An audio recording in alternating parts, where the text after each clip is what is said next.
Allahu Allahu Allahu Allah. Oke. Tinggal kita masuk ke poin yang lain adalah adab-adabnya. Tadi itu keutamaan. Kita sekarang masuk ke adab-adab kalau kita menjenguk orang sakit. Yang pertama tentunya kita mengikhlaskan niat. Karena Allah SWT memerintahkan supaya kita mendapatkan pahala. Karena setiap amal dalam Islam harus diikhlaskan niatnya. Sebagaimana dalam hadis yang sahih riwayat Abu Daud, Allah tidak menerima sebuah amalan kecuali yang ikhlas karenanya. Kemudian yang kedua, jadi bukan karena tidak enak saja ya. Bukan karena tidak enak, bukan karena terpaksa, bukan karena ini atasan, bukan karena ini hanya mertua, tidak. Memang ikhlaskan saya menjenguk orang sakit apalagi dia muslim. Dan menjenguk orang sakit juga boleh menjenguk ya orang non muslim ya. Menjenguknya boleh, yang tidak boleh kalau menghadiri acara ritualnya, termasuk misalnya kalau sudah masuk ke acara kematian. Ya, tapi kalau dia masih sakit nggak masalah dijenguk. Tapi kita bicara lingkup yang lebih khusus lagi adalah menjenguk orang muslim.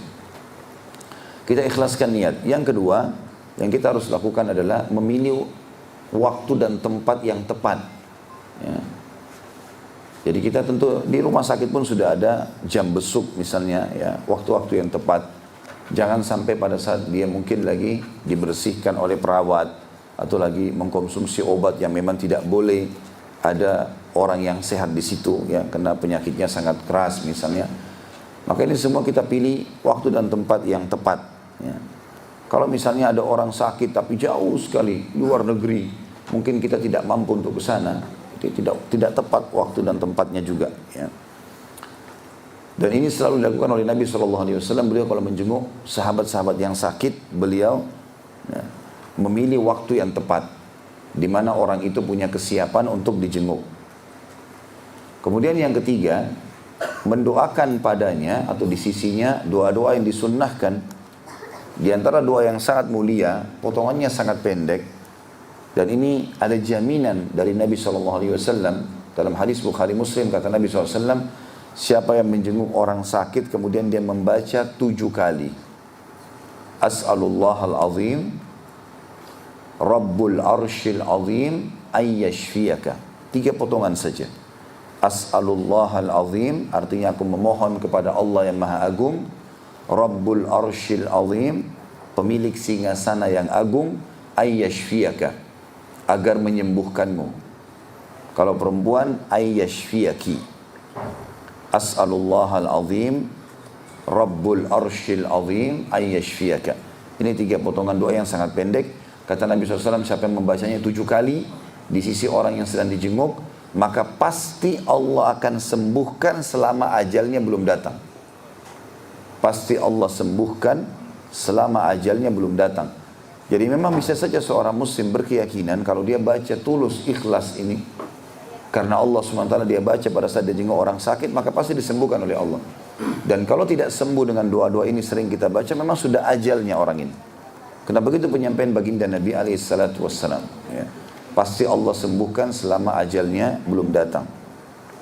Ini yang pertama doanya. Kemudian doanya juga adalah memegang titik yang sedang sakit. Dan itu dalam riwayat yang sahih, memegang titik yang sakit sambil membaca juga 7 kali. Bismillah, a'udzubillah. Dengan nama Allah, aku berlindung kepada Allah. Min syarri ma wajada wa hadharah. Dari segala keburukan yang telah dirasakan oleh orang ini dan juga yang dia berhati-hati darinya. Bismillah, a'udzubillah min syarri ma wajada wa hadharah.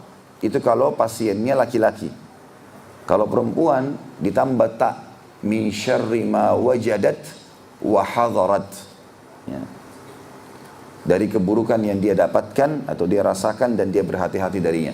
Ini juga sebenarnya hadisnya yang berbunyi adalah untuk diri sendiri. Kata Nabi SAW, siapa yang merasakan rasa sakit di tubuhnya, kemudian dia memegang tempat sakitnya sambil membaca ini. Kalau untuk diri sendiri kita membaca Bismillah, a'udzubillah min syarri ma ajidu wa uhadhiru. Ajidu wa uhadhiru, apa yang aku rasakan dan apa yang aku hati-hati darinya. Kalau laki-laki di depan kita pasien kita sedang pegang, mengatakan ma wajada wa hadara. Kalau perempuan tentu dengan perempuan yang lain juga dia mengatakan ma wajadat wa hadarat. Ini juga sunnahnya membaca 7 kali. Ya. Tentu ini harus diikuti dengan keyakinan teman-teman sekalian. Sering kali saya kadang-kadang tanpa sebab saya merasakan sakit. Ya. Kemudian saya memegang tempat sakit itu, baca dengan penuh keyakinan, alhamdulillah hasilnya maksimal. Ya. Harusnya diyakini.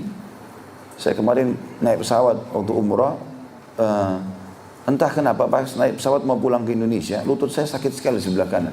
Tanpa sebab, nggak kebentur, nggak apa gitu. Tapi sakit sekali kalau digerakin. Saya pegang, saya baca 7 kali doa ini. Tapi memang tentu kita usahakan diulang-ulang ya. Bukan berarti 7 kali saja. Saya lakukan 7 kali, berapa menit kemudian saya teringat, saya baca lagi, saya pegang lagi. Alhamdulillah sembuh, hilang gitu. Maka ini termasuk sunnah Nabi SAW. Dan ingat, doa dan zikir makin sering diulangi, maka makin besar efeknya. Makin sering diulangi, maka makin besar efeknya. Ya. Makanya kita ada pengulangan zikir, pengulangan doa. Ya. Maka pengulangan ini bermanfaat sekali.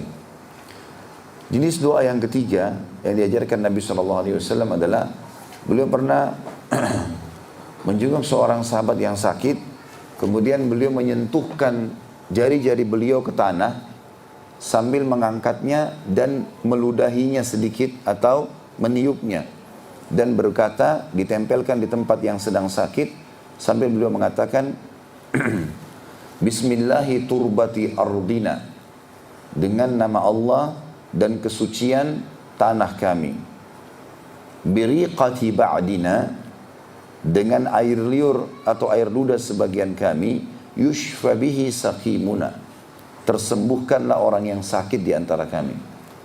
Bismillahi turbati ardina, dengan nama Allah dan kesucian tanah kami. Bismillah nama Allah, turbati ardina, kesucian tanah kami.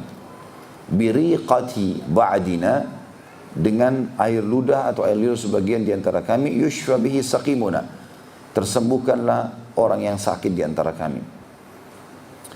Ini di antara doanya. Juga di antara doa yang lain adalah dianjurkan oleh Nabi SAW, doa yang keempat,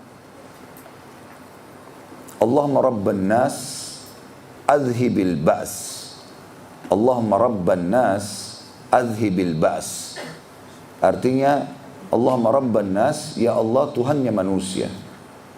Adhibil ba's, hilangkanlah rasa sakit ini. Lanjutannya, ishfi anta syafi, sembuhkanlah karena kamu satu-satunya pemberi kesembuhan.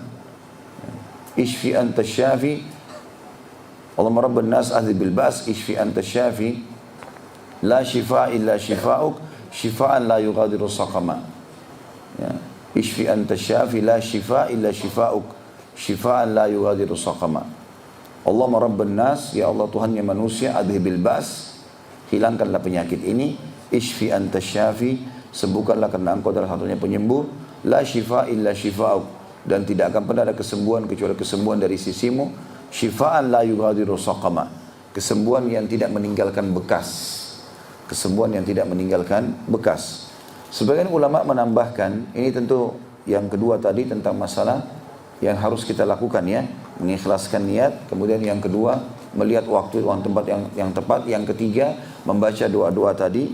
Kemudian yang keempat, adabnya dalam berziarah adalah membawakan hadiah, memberikan hadiah apa saja, ya, memberikan hadiah kepadanya. Kemudian yang kelima, menasehatinya agar dia menjadikan sakit itu sebagai peringatan. Kalau dia orang kafir, diajak ke Islam, sebagaimana Nabi SAW melakukan kepada anak muda Yahudi yang sedang sakit, lalu diajak syahadat, dan akhirnya syahadat, kemudian dia meninggal setelah itu. Dan Nabi SAW mengatakan, segala puji bagi Allah yang telah menyelamatkan dia dari api neraka.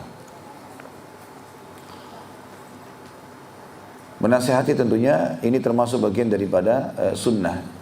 Memberikan hadiah juga begitu. Kemudian yang terakhir, yang keenam adalah menghiburnya. Dan menghiburnya di sini maksudnya adalah dengan kata-kata yang baik. Ya. Seperti misalnya sabda Nabi SAW pada saat menjenguk sahabat yang sakit, la ba's tahur insyaallah. Semoga enggak jadi masalah buat kamu ini. dan menjadi pembersihan atau penggugur dosa-dosamu.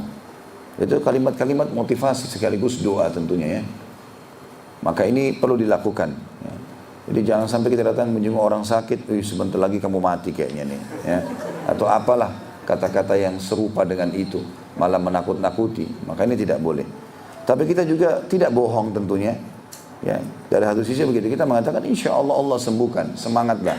Ada orang yang lebih berat penyakit tapi Allah sembuhkan, seperti itu. Dan yang paling bagus adalah kita titipkan masalah akidah di situ. Misal kita mengatakan kalau ajal datang maka tidak akan pernah orang bisa luput. Orang mati bukan karena di rumah sakit, tapi orang mati karena ajalnya datang. Walaupun dia sehat di luar sana seorang olahragawan pun akan mati saatnya dia kalau mati.